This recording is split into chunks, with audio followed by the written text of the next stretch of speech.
We pause 5 seconds for station identification. This is WMAQ Chicago, the home of Kurt Russell from 6 to 10 every morning.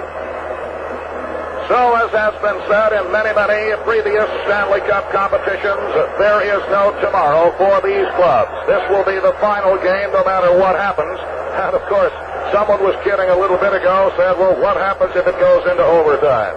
Then sudden death overtime, and someone also kidded by saying, and what would happen if it turned out to be a 12-day overtime? Well, I think, Harvey, if that happened, if it turned out to be a 12-day overtime, all of us, including all the players and the coaches, probably would be dead by the time that was over. Well, what they do is just declare it a tie and start that's 7 all over again. Well, I'll tell you, Harvey, we've had a lot of excitement, a lot of hockey throughout the season, and moving into the Stanley Cup competition, more and more thrills. We pointed a little bit ago back to the New York series, the semifinal series between the Hawks and the Rangers, and at that time we said that that was one of the greatest series we had ever seen in Stanley Cup competition. But you certainly can't knock the caliber of hockey we've seen between the Hawks and the Canadiens in the final series. It's just been amazing, Loyd, the way these players have gone through these pre-playoff series. We battled the Canadiens during the regular season on even terms. Each team won 3, and here we are 3-3 in a deciding game, and you couldn't ask for any more action and excitement than we've got sitting before us tonight. And we'll be back with the start of the first period action right after this. See Skill Power Tools at Root Brothers and see why nobody was ever sorry he bought the best there is. Skill at Root Brothers, 10317 South Michigan, Chicago. The officials on the ice headed out by John Ashley, the referee, the linesman Matt Pavlich, and John D'Amico, and Harvey. John Ashley, as usual, did not receive a warm welcome.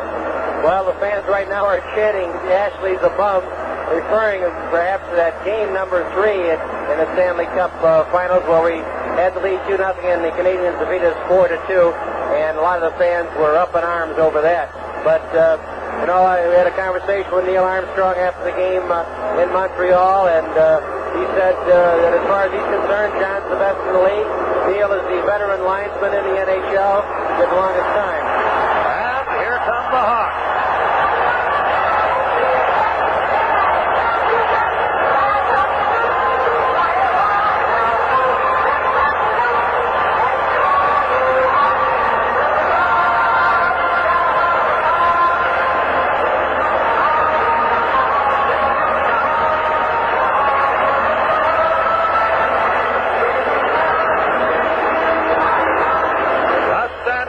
At Chicago Stadium as the Chicago Blackhawks come on the ink, and more than 20,000 people jammed in this edifice, roaring and screaming their approval, not only of a tremendously successful hockey team, but perhaps expressing all the thanks and satisfaction to their athletes for one thrill after another throughout the 1977-71 season, no matter what happens here tonight.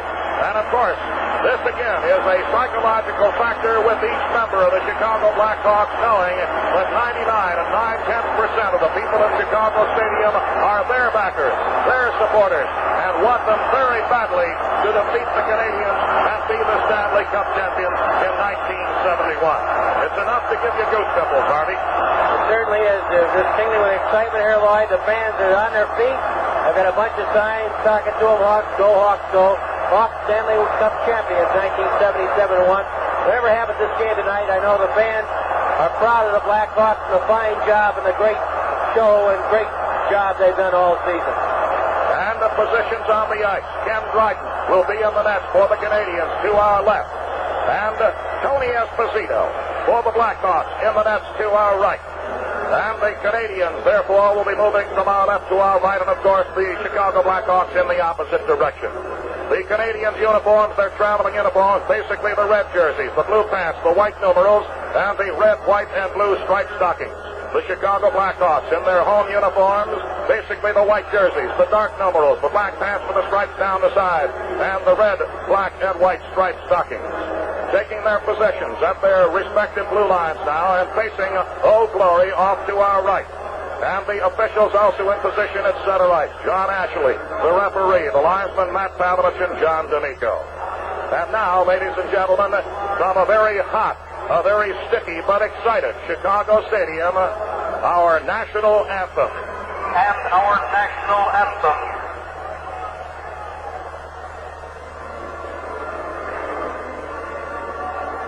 Oh, say, can you see by the dawn's early light what so proudly we hailed at the twilight clad sleeping, whose broad stripes and bright stars through the perilous fight are the ramparts we watched, were so gallantly streaming, and the rockets red glare, the bombs bursting in air, gave proof through the night that our flag was still there.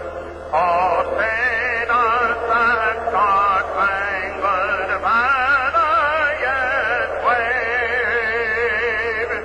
for the land of the free and the home of the brave.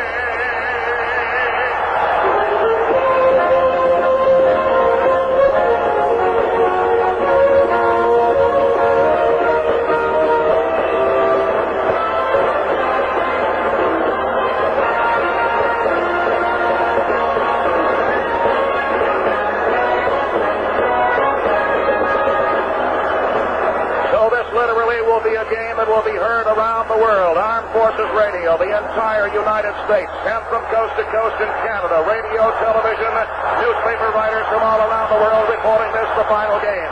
Bellamo and Nikita ready for the opening face-off and the draw taken by the Canadiens. Back into the Canadiens down on the point to the far side of the blue line left hand. The Perrier dumps it into the Hawk zone.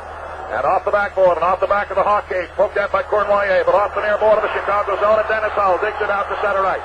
And takes the long shot that's wide to the right, off the far corner, taken by Mahovlich, and he leads it past Bill White, all the way down the length of the ice into the Hawk zone. Stapleton is there to touch it, and it's an icing call against the Montreal Canadiens.